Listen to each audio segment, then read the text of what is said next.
Comment mettre un audio sur WordPress? C'est ce que nous allons voir dans cette vidéo. Bonjour, je m'appelle Marc. On va voir comment mettre un audio au niveau de WordPress. Donc, on va pouvoir utiliser cette méthode pour mettre, pourquoi pas, des podcasts. On va pouvoir utiliser cette méthode pour proposer de la musique libre de droit et permettre également aux personnes de télécharger le morceau directement au niveau de WordPress en utilisant le lecteur intégré à Gutenberg qui nous permet donc d'écouter de la musique si on le souhaite. Donc, comment on va mettre ça en place? On va simplement ici pouvoir commencer à intégrer un élément en mettant un slash et en marquant audio. Ici, on a l'option audio, donc vous ne fiez pas à ce qui est indiqué en dessous, hein, c'est un autre bloc qui a été intégré.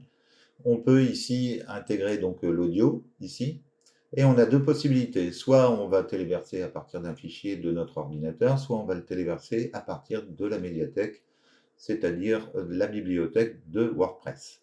Moi, c'est le cas, donc je vais aller ici chercher mon morceau, je vais le sélectionner, et on a maintenant un lecteur audio qui nous est proposé. Donc on va pouvoir lancer la lecture du lecteur audio en cliquant ici sur le bouton Play ou Démarrer. Et ici, on a la possibilité de régler le son au niveau du volume de notre morceau. Donc c'est un lecteur simple mais efficace. On a également la durée du morceau qui est indiquée ici et la barre de lecture qui nous permet de naviguer à l'intérieur du morceau. On aurait pu très bien ajouter cet élément de lecture audio en sélectionnant ici une nouvelle ligne et en cliquant ici sur l'onglet plus. On peut alors retrouver l'audio directement ici dans les widgets qui nous sont proposés ou en tapant le mot-clé directement ici audio. À ce moment-là, on retrouve ici le widget qui nous est proposé et également d'autres blocs qui nous sont proposés avec le mot-clé audio que l'on peut intégrer au niveau de WordPress si on veut utiliser un autre système de lecture audio au niveau de WordPress. Donc ici, vous cliquez dessus, il va se télécharger et après vous allez le retrouver à côté. Donc par exemple ici, on a Winamp Block qui nous propose ici un aperçu des éléments qu'on peut avoir au niveau du fichier audio. Ici, on va rester simple, on va simplement sélectionner celui de Gutenberg, donc celui par défaut. Quand on va cliquer dessus, on va avoir exactement les mêmes options que l'on avait précédemment. Donc ici, j'en ai pas besoin, donc je vais le supprimer. Donc on va pouvoir aller chercher son fichier soit sur l'ordinateur, soit dans la médiathèque. On a différentes options qui sont disponibles au niveau du lecteur, notamment quand on va le sélectionner ici et qu'on clique sur la note de musique, on va pouvoir transformer le conteneur de ce lecteur vidéo en colonne ou en groupe. Donc ici, on peut sélectionner colonne, par exemple. Et l'avantage, c'est qu'on va pouvoir faire une mise en page au niveau de notre lecteur audio. Donc quand on va ici dans la vue en liste, on va retrouver notre colonne mère qui comporte une sous-colonne dans laquelle on retrouve notre audio. Donc si on veut, admettons, ajouter une colonne, on sélectionne la colonne mère ici, et on va pouvoir comme ça ajouter des colonnes pour faire une mise en page un peu plus personnelle au niveau du lecteur audio. Donc pour bouger ce lecteur à l'intérieur des colonnes, c'est facile, il suffit en fait de sélectionner la colonne mère qui se trouve ici, et on a accès comme ça aux différents boutons ici qui nous permettent de modifier l'emplacement de la colonne. Donc c'est bien pratique. Ça évite ici de trifouiller à prendre l'élément ici et à le positionner de telle manière qu'il soit déplacé dans la colonne. Donc on a plusieurs possibilités pour déplacer l'élément. Le plus simple est encore de sélectionner la colonne mère ici et de cliquer ici sur le bouton. On pourrait imaginer donc le lecteur sur la droite et sur la gauche, on pourrait imaginer qu'il y ait par exemple la pochette de l'artiste, le nom de l'auteur, etc. Ou si c'est un podcast, toutes les informations qui concernent le podcast. Donc ça, c'est pour la vue en colonne. Après, on va pouvoir le transformer en groupe également. Donc ici, je vais supprimer la colonne et je vais aller chercher mon audio. Et donc, l'avantage de transformer un audio en groupe, c'est qu'on va pouvoir lui donner une structure au niveau de la page, surtout. C'est surtout l'intérêt de la chose. Donc ici, on clique sur la note de musique, on va cliquer sur le groupe, et sémantiquement, on va pouvoir donner une sémantique à ce bloc. Donc ici, quand on va dans l'onglet avancé, on est en div. On pourrait très bien imaginer que ce serait une section qui regrouperait. Ici, on pourrait rajouter, pourquoi pas, le titre de l'auteur, etc. à l'intérieur. On pourrait très bien ajouter les éléments au-dessus pour marquer toujours la même chose, hein, le résumé de votre podcast ou ce que vous voulez. Vous pouvez personnaliser ici. Mais l'avantage, c'est que niveau structure HTML, vous serez dans un bloc, donc en section. Ça vous permettra de différencier votre contenu du reste de la page.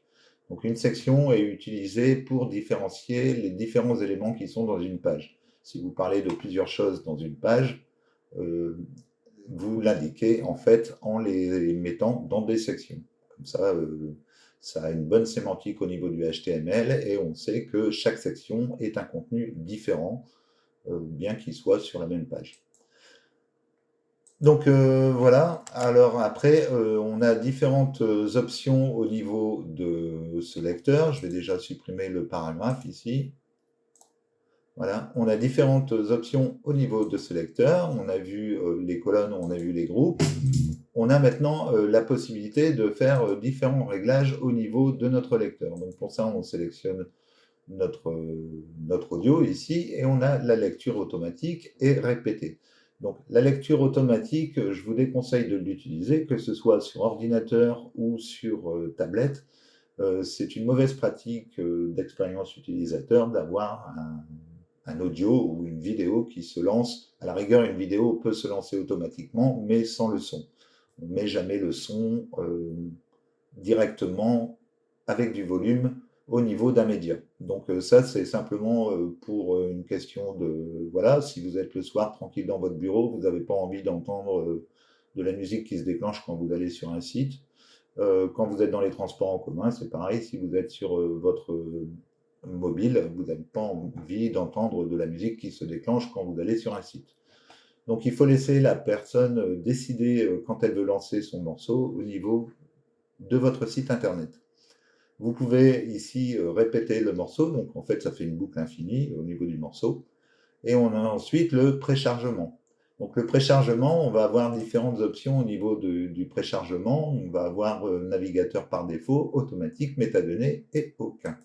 Donc on va voir à quoi correspond chaque réglage.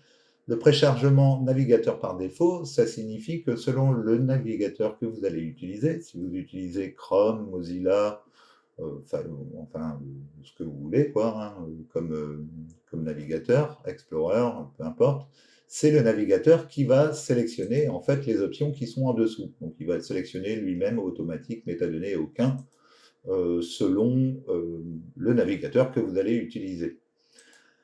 On a ensuite automatique. L'inconvénient d'automatique, c'est que ici, tous vos morceaux vont être chargés automatiquement sur la page. C'est-à-dire que si vous avez 10 morceaux qui sont au niveau de votre page, les 10 morceaux vont être téléchargés quand la personne va naviguer sur le site. L'inconvénient, c'est que si en plus vos morceaux sont assez gros, la personne n'a pas forcément besoin de télécharger tous les morceaux, étant donné que de toute façon, elle ne va peut-être pas écouter non plus tous les morceaux qui sont sur votre site. Donc, c'est une option à éviter, l'option automatique. Vous avez également l'option aucun. Alors là, c'est l'inverse, c'est-à-dire que quand la personne va arriver sur votre site, rien ne va être téléchargé. C'est-à-dire il n'y aura pas les métadonnées du morceau, c'est-à-dire vous n'avez pas le nom de l'artiste, etc., qui est téléchargé auparavant au niveau du chargement de la page. Vous n'avez pas le morceau non plus qui est téléchargé au niveau, quand la personne arrive sur la page, elle voit en fait que le lecteur. Et le téléchargement du morceau se fait uniquement quand la personne appuie sur le bouton play. Donc sélectionner aucun permet en fait d'avoir une vitesse d'affichage beaucoup plus performante quand vous avez de l'audio au niveau de votre page. On a ensuite les métadonnées. Les métadonnées, là, vous aurez un préchargement en fait de tout ce qui concerne les métadonnées du morceau, c'est-à-dire le titre, l'auteur, la durée, la légende qu'il pourrait avoir, etc. Mais le morceau en lui-même ne va pas être téléchargé. Encore une fois, le morceau va se télécharger uniquement quand la personne va appuyer sur le bouton play. Donc en gros, entre métadonnées et aucun, il n'y a pas beaucoup de différence parce que les métadonnées, c'est vraiment léger, quoi, en fait, hein. C'est pas ça qui représente le plus de poids sur un morceau de musique. Donc sélectionner aucun par défaut, ça sera encore la meilleure option au niveau de vos fichiers audio. Au moins, la personne ne téléchargera le contenu de l'audio que si elle écoute le morceau. La seule différence que vous aurez entre le téléchargement aucun et le préchargement automatique, c'est que si la personne a une mauvaise connexion, en fait, déjà s'il y a un téléchargement automatique, son ordinateur va ramer. Mais imaginons qu'elle arrive quand même à télécharger les morceaux. Euh, si elle a une connexion qui est pas top, le fait de télécharger les morceaux uniquement quand on appuie sur play, ça peut avoir quelques problèmes de mémoire tampon. Mais donc c'est à vous de voir quelle option vous préférez. Malgré tout, je vous conseille de sélectionner aucun et puis vous aurez des meilleures performances au niveau de l'affichage de votre page.